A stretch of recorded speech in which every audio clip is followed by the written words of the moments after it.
लोकसभा चुनाव के लिए पहले चरण का मतदान आज हो रहा है। 102 सीटों पर वोटिंग जारी है। हमारे साथ बीजेपी के वरिष्ठ नेता और राष्ट्रीय प्रवक्ता आरपी सिंह जी हैं। आरपी सिंह जी, सबसे पहला सवाल ये कि पहले चरण से क्या उम्मीदें हैं? 102 सीटें हैं आज की। देखिए, आज बंगाल में, तमिलनाडु में, नॉर्थ ईस्ट में, राजस्थान में, इन सब जगह वोटिंग होने जा रही है।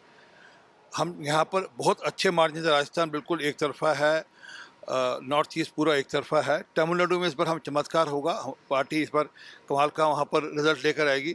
इसी प्रकार केरल के अंदर भी, आंध्रा के अंदर भी, तेलंगाना के अंदर भी, ये जो दक्षिण भारत की सीटें हैं इनमें भी हम लोग कमाल करेंगे। परंतु जो आज 108 सीटें हैं इसमें बहुत अच्छा रिजल्ट आएगा। जो 400 पार का टारगेट है ये उसकी तरफ अग्रसर होगा। आरपी सिंह जी, आप लोग कह रहे हैं 400 पार, प्रधानमंत्री जी लगातार 400 पार का नारा दे रहे हैं, राहुल गांधी कह रहे हैं बीजेपी घट रही है, 150 सीटों पे आ रही है। वो भाजपा की नहीं, अपनी बात बता रहे हैं कि उनकी जो गठबंधन है वो 150 सीटों तक ही सिमट जाएगा। और हमारी छोड़िए, उनके अपने गठबंधन के घटक ममता बनर्जी जी ने क्या कहा था कि आप 300 में से 40 सीटें लेकर आएंगे। ये हमने नहीं कहा, उन्हीं के गठबंधन का जो घटक है ममता बनर्जी टीएमसी, उसने कहा।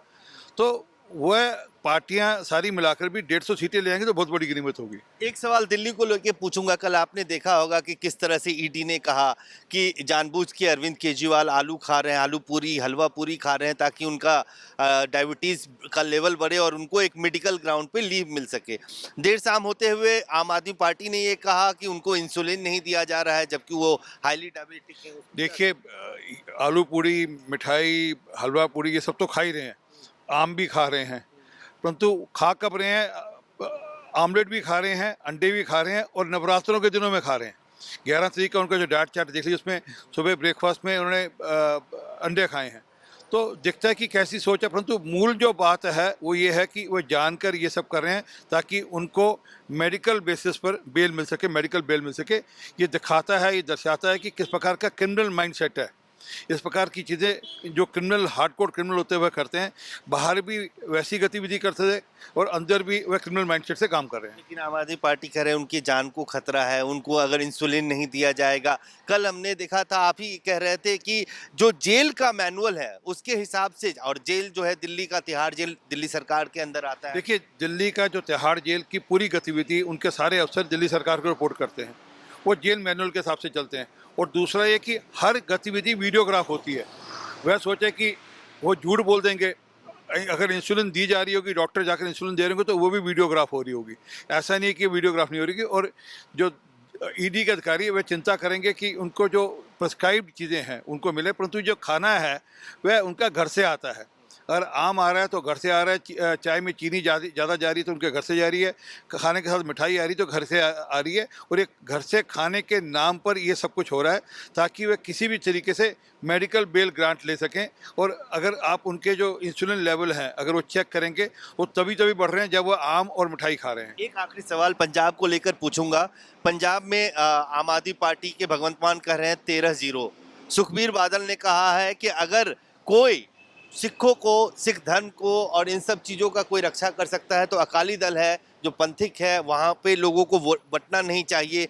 जो ये बाहर की नेशनल पार्टियां हैं इनको जो है पंजाब से बहुत ज़्यादा दिलचस्पी नहीं है, सिर्फ वोट लेने के लिए आते हैं। वह ये बताएं कि जब गुरु ग्रंथ साहब की बेदबी हुई थी तो तब कहाँ थे?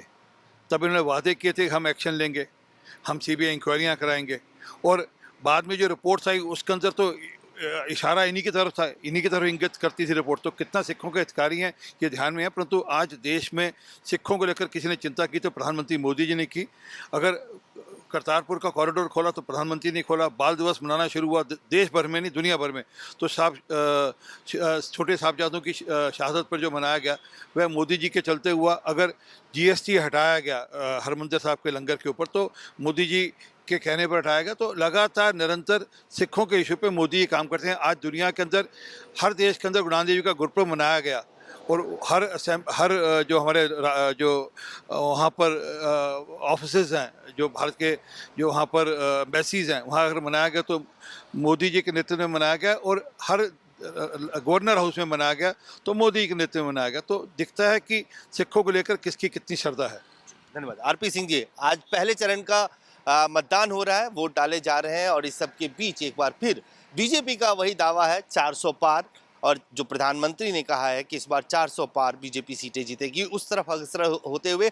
लेकिन लोकसभा चुनाव के पहले चरण की वोटिंग इस वक्त पूरे देश के 102 सीटों पर चल रही है। कैमरामैन फिरोज के साथ अजय झा, दैनिक सवेरा, दिल्ली। देश दुनिया की हर खबर सबसे पहले देखने के लिए फॉलो करें Dainik Savera TV, YouTube, Facebook, Instagram, X और व्हाट्सएप चैनल पर।